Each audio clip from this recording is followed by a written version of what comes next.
दोस्तों, आप सब कैसे हैं? उम्मीद करता हूँ कि आप सब बहुत अच्छे होंगे और अपने एग्ज़ाम्स की प्रिपरेशन अच्छी तरह से कर रहे होंगे और आरआरबी ग्रुप डी का एग्ज़ाम आपका अच्छा गया होगा। अब हम लोग स्टार्ट करेंगे अपना न्यू सीरीज़। डेली हम लोग टॉप 10 क्वेश्चन देखेंगे और मैराथन क्लास भी करेंगे, ठीक है ना? डेली टॉप 10 हम लोग देखेंगे, अच्छे-अच्छे क्वेश्चन को करेंगे और इसका प्रैक्टिस करेंगे।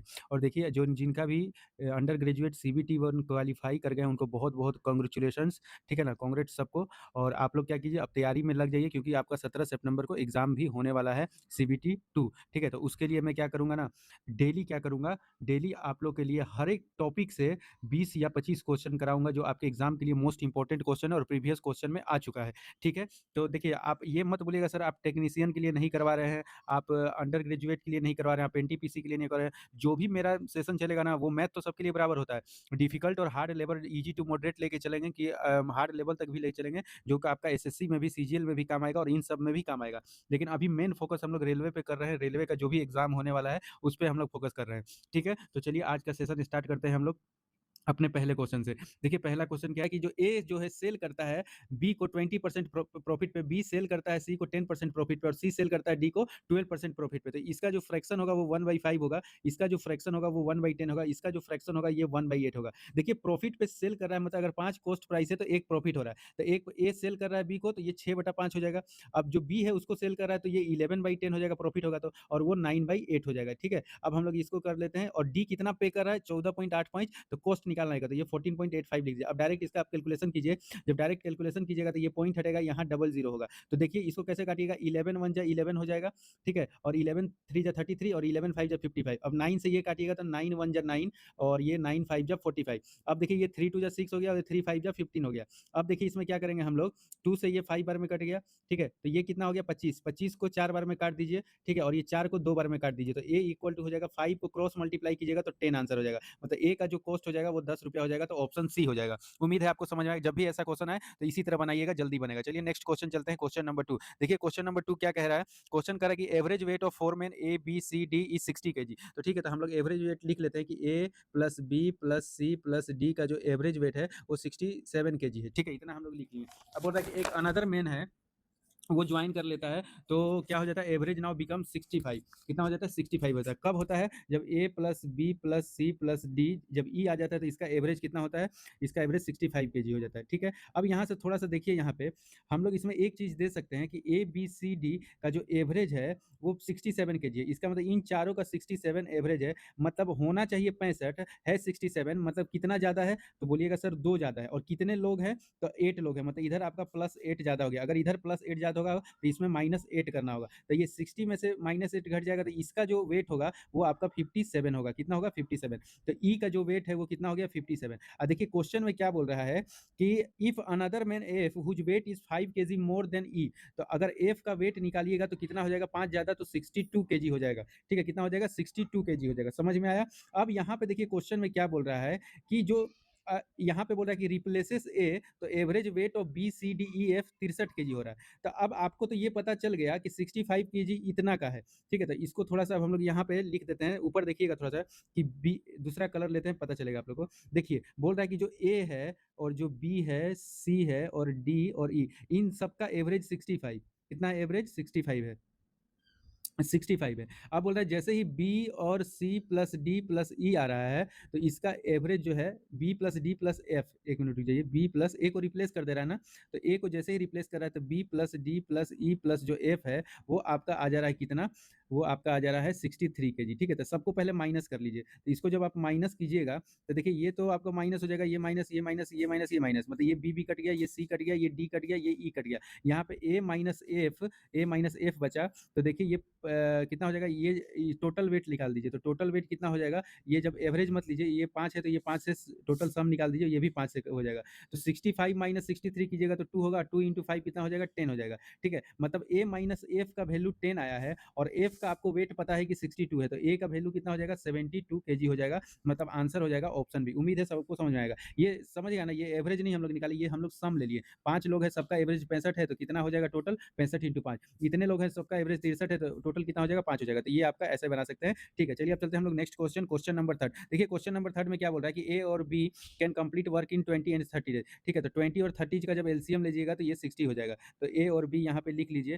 तो ए जो है वो 20 डेज है और बी जो है वो 30 डेज है। तो इसका 1 दिन का यूनिट ऑफ वर्क निकाल लीजिए, तो ये 3 हो जाएगा और ये 2 हो जाएगा। अब बोल रहा है यहाँ क्वेश्चन को ध्यान से देखिए, बोल रहा है क्वेश्चन में कि दोनों साथ में काम स्टार्ट करता है, लेकिन कुछ समय बाद बी काम छोड़ देता है और पूरा काम 16 दिनों में समाप्त हो जाता है। मतलब 16 दिन जो काम होगा वो तो ए करेगा ही। क्या करेगा? 16 दिन तक ए काम करेगा ही। ठीक है? तो अगर ये ए 16 दिन तक काम किया, मतलब टोटल काम ये कितना करेगा? 16 इंटू 3, 48 यूनिट ऑफ वर्क कर लेगा। ठीक है? 48 यूनिट वर्क करेगा और टोटल काम है कितना मेरा? 60। तो 60 में अगर आप 48 घटा दीजिएगा तो बचेगा कितना? 12 यूनिट ऑफ वर्क। और बी का जो इफिशियंसी है वो 2 यूनिट है एक दिन में। तो 12/2 कीजिएगा तो 6 डे के बाद क्या करेगा? काम वो छोड़ देगा बी। तो आंसर आपका हो जाएगा ऑप्शन सी। ये बहुत ही आसान क्वेश्चन है और बहुत ही कॉन्सेप्चुअल है, तो ध्यान से जो बच्चे बनाए होंगे वो तुरंत आंसर किए होंगे, और जिनका कॉन्सेप्ट क्लियर नहीं होगा वो इस क्वेश्चन में फंस सकते हैं। चलिए अब हम लोग नेक्स्ट क्वेश्चन देखते चलते हैं, नेक्स्ट क्वेश्चन में, जो कि है क्वेश्चन नंबर 5। देखिए क्वेश्चन नंबर में 5 में क्या कर रहा है? A sum of rupees 41 was divided among 50 student. 50 student में इतना पैसा डिवाइड हुआ है, अगर ईच बॉय को 90 पैसा मिल रहा है तो ईच गर्ल को 65 पैसा मिल रहा है। Find the number of boys पूछ रहा है। तो सबसे पहले ये जो 41 रुपया है इसको पैसा में कन्वर्ट कर लीजिए, तो ये आपका 4100 पैसा हो गया। अब यहाँ पे देखना है कि 90 पैसा किसको मिल रहा है? बॉय को मिल रहा है, तो इधर बॉय लिख दीजिए और इधर गर्ल लिख दीजिए। तो बॉय को अगर 90 पैसा मिल रहा है और टोटल कितने स्टूडेंट है? तो 50 स्टूडेंट। तो 90 इंटू 50 कीजिएगा तो ये कितना आ जाएगा आपका? ये आ जाएगा आपका 4500। ठीक है बॉयज। अब गर्ल्स को कितना? 65 पैसा मिल रहा है और 65 इंटू 50 कीजिएगा, टोटल स्टूडेंट 50 है, तो ये कितना आ जाएगा आपका? ये आ जाएगा 5 5 या 25 और ये आपका 3250 हो जाएगा। अब इसको हम लोग क्या करते हैं? मिडिल में लिख लेते हैं 4100। अब इसका हम लोग एलिगेशन निकाल देंगे। तो देखिए 45 में से 4100 चला जाएगा तो ये 400 होगा। ठीक है? और इसको घटाइएगा 4100 में 3250, तो आपका 750 इधर हो गया, मतलब ये आपका 850 हो गया। अब इसको आप कैंसिल कर दीजिए, तो ये आप कैसे कैसे, ये 0 0 कैंसिल हो जाएगा। अब इसको कैसे? ये 5 से 17 बार में कैंसिल हो जाएगा, ये 5 से 8 बार में हो जाएगा, मतलब 17:8 का रेशियो है बॉयज़ और गर्ल का। बॉयज़ और गर्ल का जो रेशियो है वो 17:8 है। ठीक है? अब यहाँ पे पूछ रहा है क्या? कुल लड़कों की संख्या ज्ञात कीजिए। तो देखिए 17 और 8 को जोड़िएगा तो 25 होगा और टोटल स्टूडेंट जो है वो 50 है, मतलब एक यूनिट का वैल्यू 2 हो गया, तो 17 यूनिट का वैल्यू कितना हो जाएगा? 34 हो जाएगा। तो ऑप्शन डी आपका आंसर हो जाएगा। ठीक है? चलिए अब हम लोग नेक्स्ट क्वेश्चन देखते हैं, क्वेश्चन नंबर 6। देखिए क्वेश्चन नंबर 6 क्या है? If the simple interest for 9 years be equal to 45% of the principal. ठीक है? कि यदि 9 वर्ष का साधारण ब्याज मूलधन के 45% के बराबर है। ठीक है? तो 45% का फ्रैक्शन निकाल दीजिए, तो ये हो जाएगा आपका 9/20। ठीक है ना? अब प्रिंसिपल अगर 20 है तो एसआई आपका कितना है? एसआई 9 है। बस कुछ नहीं करना है, आपको पता है सिंपल इंटरेस्ट का जो फॉर्मूला होता है, इधर सिंपल पी गुना आर गुना टी, पी गुना टी, आर इंटू टाइम है 9 और यहाँ पे 100 हो गया। अब इसको कैलकुलेशन कीजिए तो आपको पता चल जाएगा, ये 9 से 9 कट जाएगा, ये 20 से 5 बार में, तो रेट आपका क्या हो जाएगा? रेट आपका 5% आंसर हो जाएगा, ऑप्शन ए। ठीक है? ये बहुत ही आसान था, सिंपल इंटू 9 ईयर का उतना ही इक्वल है 45% ऑफ द प्रिंसिपल के। चलिए नेक्स्ट क्वेश्चन देखते हैं। नेक्स्ट क्वेश्चन है क्वेश्चन नंबर 7। देखिए क्वेश्चन नंबर 7 में क्या बोल रहा है? क्वेश्चन नंबर 7 में क्या बोल रहा है? हाँ, in what time will 64,000 to 68,921 at 5% per annum interest compounded half yearly, मतलब कितने समय में 64,000 5% वार्षिक ब्याज से 68,921 हो जाएगा। तो सिंपल इधर आप प्रिंसिपल लिख लीजिए, ये 64,000 है मेरा और ये क्या बन जा रहा है? 68,921 बन जा रहा है अमाउंट। ठीक है? अब आपको ये क्या बोल रहा है? कंपाउंडेड हाफ ईयरली, तो 5% का कीजिएगा तो 5/2 आ जाएगा। 5/2 का मतलब क्या हो गया? 5/2 का अगर फ्रैक्शन में लिखिएगा तो 1/40 हो जाएगा। ठीक है? मतलब अगर यहाँ पे 40 था तो ये 41 हो गया। अब यहाँ पे देखिए ये 40 का क्यूब कीजिएगा ना तो ये 64,000 हो जाएगा और 41 का क्यूब कीजिएगा ना तो ये हो जाएगा। इसका मतलब जो टाइम आपका निकलेगा वो निकलेगा 3, ये तो 3 आया, इसके मतलब है 3 हाफ ईयर आ जाएगा आपका, 3 हाफ ईयर। 3 हाफ ईयर मतलब समझ रहे हैं क्या? 3 हाफ ईयर। अब देखिए इंटू आपको 6 करना होगा, क्योंकि एक हाफ ईयर में 6 मंथ होता है, तो 3 हाफ ईयर में कितना हो जाएगा? 18 मंथ हो जाएगा और 18 मंथ ईयर में लिखिएगा तो 1.5 ईयर हो जाएगा। तो आंसर आपका ऑप्शन ए आ जाएगा। ठीक है? उम्मीद है आप लोग को समझ में आया होगा, कोई दिक्कत होगा तो कॉमेंट में बताइएगा आप लोग। चलिए देखते हैं नेक्स्ट क्वेश्चन। देखिए नेक्स्ट क्वेश्चन, क्वेश्चन नंबर 8 है आज का। What is the least number of square tiles required the floor of room.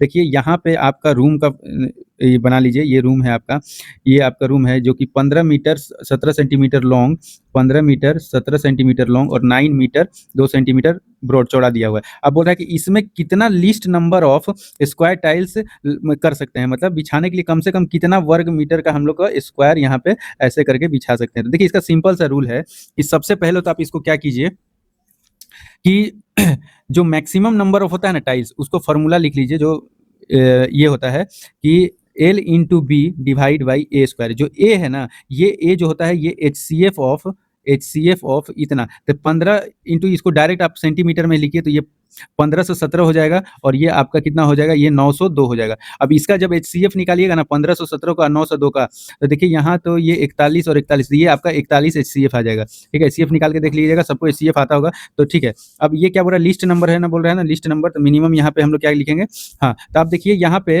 What is the list number of tiles required, तो यहाँ पे एल इंटू बी हो गया, मतलब 1517 इंटू 902 डिवाइड बाई जो ए आया आपका वो 41 आया, तो 41 गुना 41 कर दिए। ये 41 से 22 बार में कट जाएगा, ये 41 से आपका कितना हो जाएगा 37, और 37 और 22 को मल्टीप्लाई कीजिएगा तो ये 2 से मल्टीप्लाई हो जाएगा, मतलब 20, 20 से 7 दूनी 14, 3 700 कितना हो गया 20 7 दूनी 14, ये आपका हो जाएगा 740 और 740 और 814, ऑप्शन आपका हो जाएगा ऑप्शन डी हो जाएगा। ठीक है, समझ में आया, तो लिस्ट नंबर हम लोग स्क्वायर निकाल सकते हैं, मैक्सिमम नंबर ऑफ टाइल्स निकाल के। ठीक है, चलिए इसको याद रखिएगा, L into by A square हो जाता है। चलिए नेक्स्ट क्वेश्चन देखते हैं, क्वेश्चन नंबर 9 देखिए, क्वेश्चन नंबर 9 क्या कहता है, a boat takes double of the time taken by it go to downstream while coming in upstream. एक नाव धारा के विपरीत जाने में धारा के अनुकूल जाने से दोगुना समय लेती है। ठीक है, तो आपको पता है कि एक तरफ डाउन स्ट्रीम लिख दिए, एक तरफ अप स्ट्रीम लिख दीजिए।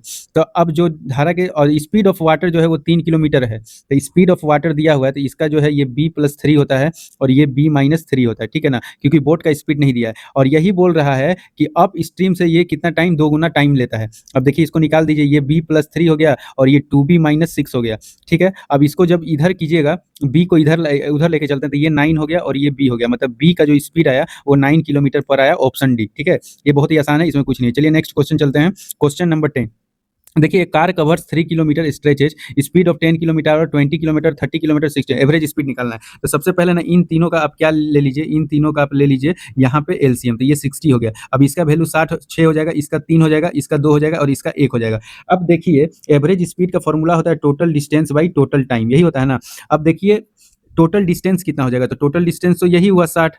ठीक है, और यही 60 क्या होता है ना, 4 सक्सेसिव होता है, मतलब 60 60 60 4 बार कर दीजिए, कितना हो जाएगा 4 बार, 4 सक्सेसिव बोल रहा है। अब टोटल देखिए टाइम कितना है, तो ये 6 3 9 9 2 11 1 12, 12 से डिवाइड कर दीजिए, तो ये 12 से 5 बार में कट जाएगा, तो आपका 20 किलोमीटर पर आवर आंसर हो जाएगा, ये आपका हो जाएगा। ठीक है, उम्मीद है आप लोग को समझ में आया होगा। तो मैं ऐसे ही रोज टॉप 10 आप लोग का क्वेश्चन लेके आऊंगा, और टाइम आपका 7 बजे रहेगा, कितना बजे रहेगा 7 PM में टाइम रहेगा। ठीक है, और मैं 8 PM में लाइव क्लास भी लूंगा आप लोग का, जो कि आपके क्या अंडर ग्रेजुएट का CBT2 होने वाला है, उसके लिए ये एक तरह का मैराथन क्लास होगा। इसका टाइम का कोई लिमिट नहीं होगा कितना देर चलेगा, लेकिन इसमें इतना क्वेश्चन प्रैक्टिस करवाया जाए कि एग्जाम में आपको कोई दिक्कत ना हो। ठीक है, आज के लिए इतना ही, अब हम मिलेंगे नेक्स्ट क्लास में, नेक्स्ट टॉप 10 क्वेश्चन ला के आपका प्रैक्टिस करवाएंगे। सबको बहुत बहुत धन्यवाद, एग्जाम में आप लोग अच्छा कीजिए, थैंक यू।